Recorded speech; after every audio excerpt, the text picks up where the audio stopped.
And I have got some big news. The new season of Doctor Who starts on May the 11th. The universe is simply not ready. That's today. Hello everyone, welcome back to another Doctor Who related video. In today's Doctor related video, we are talking about the first two episodes of Doctor Who Season 1. This is the third time we're talking about Season 1 of Doctor Who. We had it in 1963, and then we had it in 2005, and here we are in 2024 to talk about the new relaunch of the show with Ncuti Gatwa and Millie Gibson. So I'll be talking about the first two episodes in the season, which are Space Babies and The Devil's Chord. This isn't really a review, it's more of a sort of a gut check, my initial reactions to the stories and how I think the series is going and what I think of Ncuti and Millie. And yeah, we'll talk about the episode, what I like, what I don't like, and we'll go from there. So hopefully I can form a sort of a stream of conscious thoughts that all flow into one and not sort of verbal diarrhea and just going, "Pwah, Doctor Who, isn't it great?" So let's dive in with it. Begin with our new TARDIS team with the 15th Doctor and Ruby Sunday. What do I think of them? Well, I think the best way to sum them up is fun. But there is a great energy to this new TARDIS team where they just want to see the wonders of the universe and just have this wonderful cosmic joyride, to use the tagline for the series. I think that there is this great magnetism to them, and the chemistry between Ncuti and Millie is really noticeable, that they clearly get along, and that comes across on screen. And I think the best scene that sums up that sort of dynamic is when in Space Babies, when the Doctor sort of realises what the bogeyman actually is, which is pretty gross. And I think that really sort of sums up that dynamic of just sort of two best friends having fun and adventures. And I think that there is a great freshness to that. You know, it reminds me very much of the 11th Doctor and Amy Pond, you know, whether that's because we've just come off the back of David Tennant, but I feel a lot of Series 5 energy within this, that there is a lot of freshness and just sort of energy and vigour to this, and this TARDIS team definitely carries that along there. So yeah, Ncuti and Millie, get a thumbs up. The episodes themselves, so let's kick off with Space Babies. Yeah, I'm gonna be honest, this episode before it aired, I had no expectations. When I saw the title, I was like, oh, it's gonna be an interesting one. And I will speak as I find, I thought that this was a lot of fun. I think that's the best way to describe this episode as well. I think that these two episodes in particular really show the format of Doctor Who and what it can do, and why it's a wonderful thing, and why it has sort of lasted 60 years. Because it shows that it can do anything with the format. It can fit in any story type you want to do, whether it be a musical story or whether it's just a sort of silly alien story in space with Space Babies. I think that it's really showing what Doctor Who can do and why you should check it out, because each week it can be doing something completely different with the format. And I think that there's a whole new energy to that, because I think the rules of the show have sort of changed, whether that's because the toy maker has been sort of let loose within the universe, where we've seen sort of a change in the rule book. And I think the rule book has been thrown out the window with what we can do with the show. I think canon is completely up in the air now with what we can do, and I think that that's only a good thing with what we can do, because it is pushing the show in new directions, and I think that's quite exciting with what it does. So Space Babies, I think, again, in terms of an introduction story, in terms of showing the show what it can do, I think that it does a satisfying job. I think the first 10 minutes are really special, where we see, you know, we go to see prehistoric Wyoming, leading us to the space station. So I think that was really wonderful, and we get this great sort of end of the world-esque moment, which I really sort of like, where we see sort of Ruby seeing the wonders of space and just how beautiful it is, and the speech the Doctor gives, you know, why he lives for it. You know, I think that was really tremendous. The Space Babies themselves, I think, yeah, though it's silly, it's Doctor Who, it works. I think Doctor Who's been sillier, and I think, well, you just got to look at some sort of season 24 stories. I think that this has a sort of high level of sort of silliness, but how it fits the silliness with science, with sort of the nappies and the methane gas, I think that's quite a clever little idea within it. Eric, the Space Baby, I think, is that a nod to Ncuti Gatwa's sex education character? That'd be kind of cool if it is.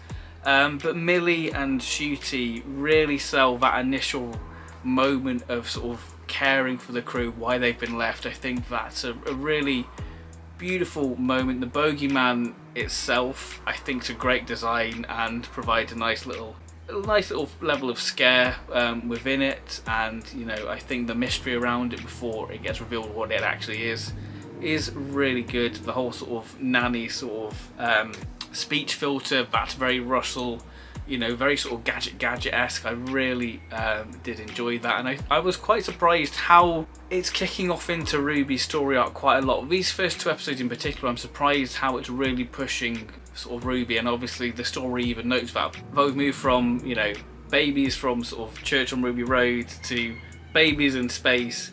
That's a kind of a coincidence, isn't it? I think not.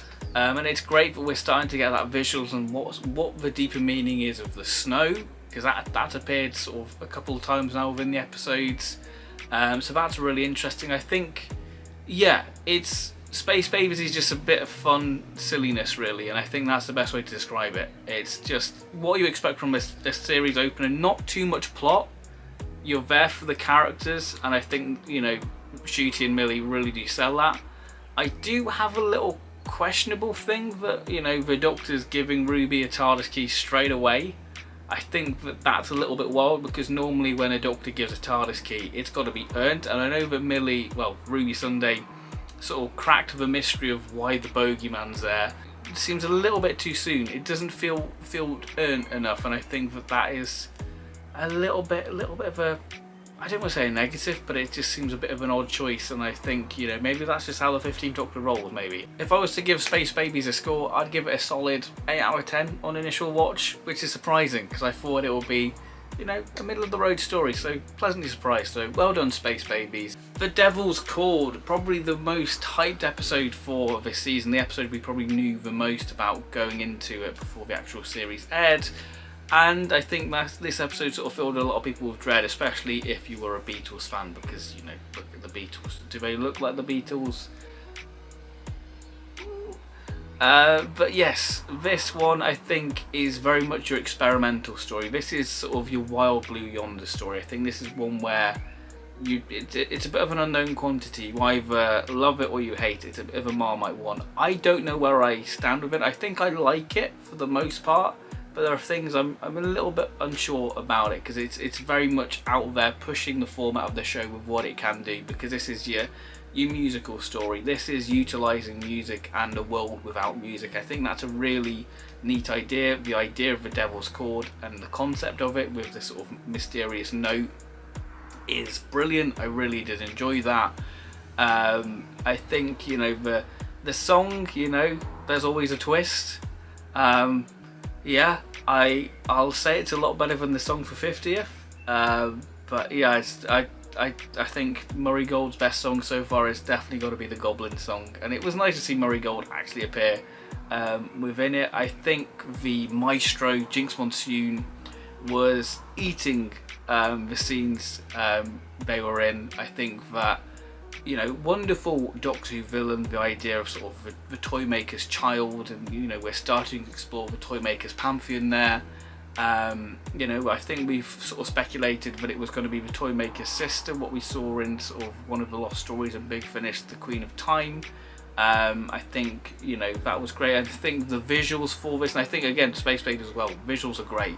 Sort of the musical notes, and it's exploring the mystery of Ruby as well, that she is this unknown entity, this unknown creature. One thing I'm really surprised is that this is meant to be a relaunch of the show. It's amazing how Russell's so out there with Doctor Who references. We have a reference to Susan, and we have a character called I think we are probably going to get Susan within this series. I think we are probably going to get a return. Another thing what I love about the Devil's Chord is how it uses diegetic sound, how it utilises that within the title sequence. And I mean, speaking of the title sequence, we've seen a little update. We've seen the actual logo incorporated within the title sequence, and instead of the PNG logo is really nice. So that makes this sad git very happy. But one thing what was really surprised me about these 2 episodes in particular is how Russell isn't scared to go to new viewers and go, this is what the Doctor is. He's a Time Lord. I think going off how I experienced Doctor Who with Rose in 2005, that sort of new series of Doctor Who, how it was launched to a modern audience, how open Russell is with dropping continuity down. We get a reference to Susan within it, going, "Hey, I lived over there in Shoreditch with my granddaughter," and I think that was quite fascinating. But Russell's so out there with the ideas, but maybe it just shows that the Doctor's got rid of that sort of the angst, and he's had his therapy, and he's just going, "Yeah, I'm the last, and I live for days like this where I can just have adventure." I'm gonna give Devil's Chord a 7 out of 10. I think that it was solid enough. I think with a rewatch, hopefully it will improve, but I think that it was strong enough. Overall, I did have a good time with the 2 episodes. I think Ncuti and Millie really do carry these episodes. I think the story, plot-wise, is quite light, but I think that there's some intriguing sort of development with character and with the overall arc of this sort of season with, is the one who waits at the church. So is it Azar, like I suggested in my 3rd Doctor related video of season 1? Could Azar be there with the demons being set at the church? So who knows, that'd be quite an interesting thing if it is actually Azar who is the one who waits. But yeah, definitely intrigued, definitely invested, very excited for Stephen Moffat's return in Boom next week. So yeah, let me know your thoughts on the 2 episodes, what you think of it so far, and I'll see you next week for a little initial reaction to Boom. So thank you everyone for watching, please like and subscribe, and I'll see you next time. Bye bye.